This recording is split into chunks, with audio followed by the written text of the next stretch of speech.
Okay, members of the Fourth Estate, this is a meeting of Azimio Council attended by members of the special committee that has been appointed to carry out negotiations with the Kenya Kwanza on outstanding issues.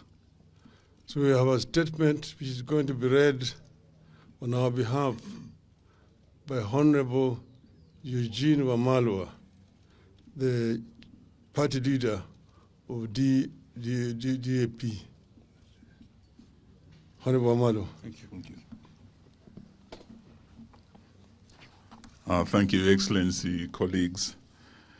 We met today with our entire team, except the Honorable Millie Odhiambo, who is out of the country on a trip, but who sent her apologies.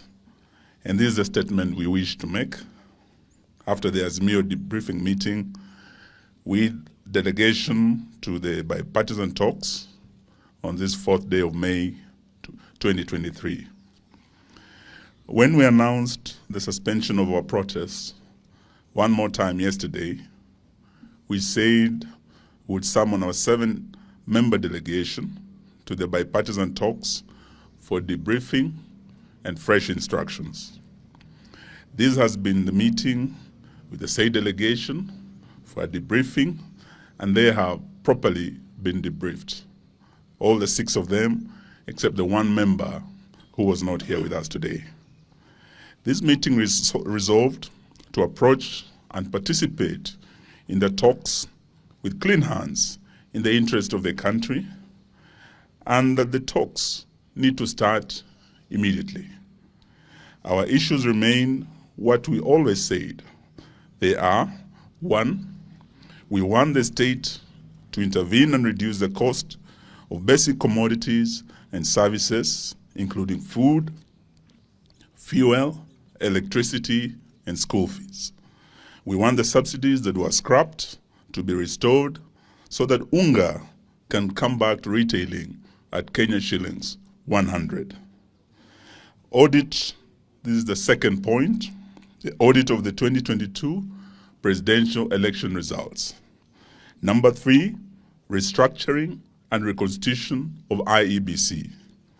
Number 4, an end to the interference in the management and operations of political parties with a view of co-opting and paralyzing these parties.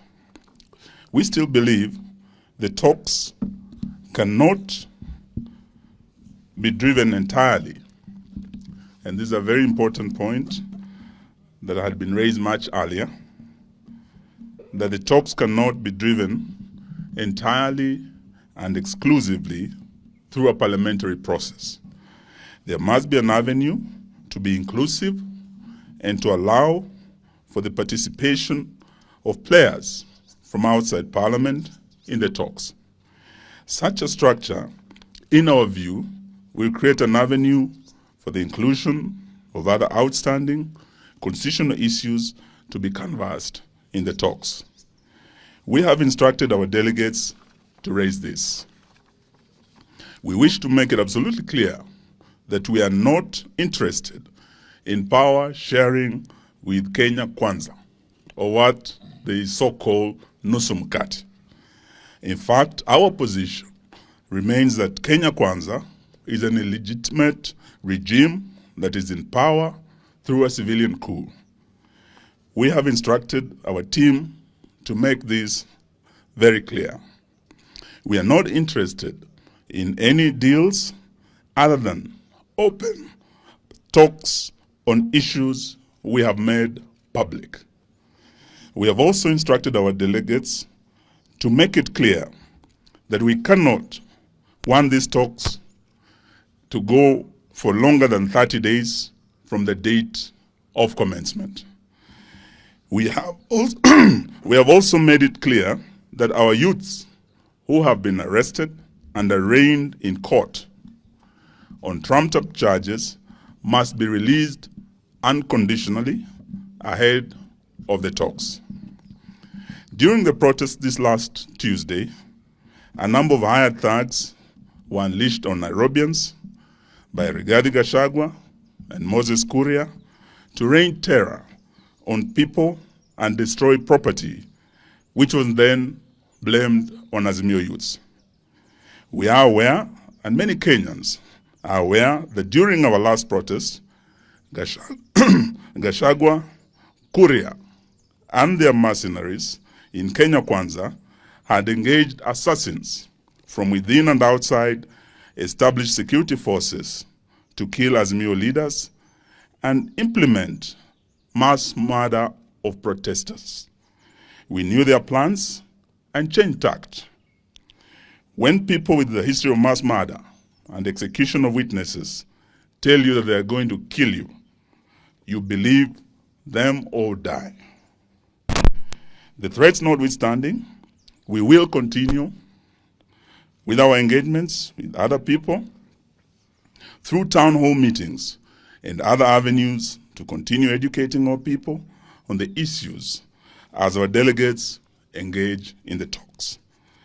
As we said yesterday, we will not hesitate to resort to alternative measures at the slightest indication of lack of goodwill and honesty on the side of Kenya Kwanza.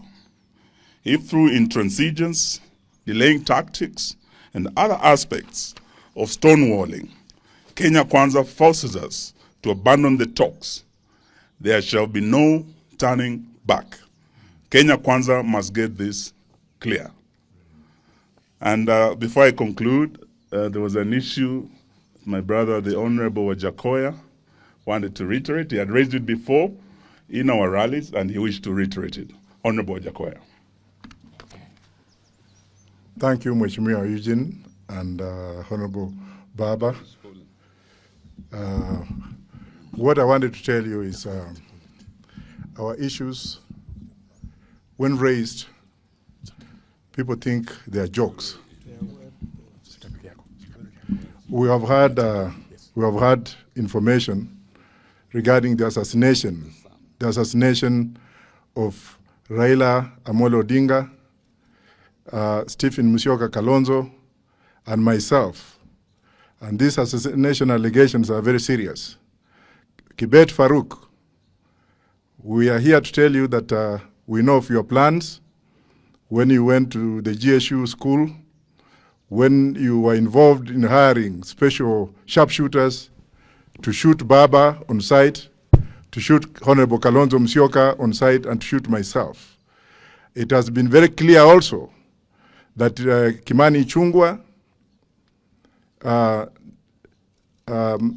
Moses Kuria, and Gachagua, they have come up and they have made it very clear that they would rather spend their days in the courthouse defending the deceased allegations. So we are not afraid. We have seen murders during Moi's regime.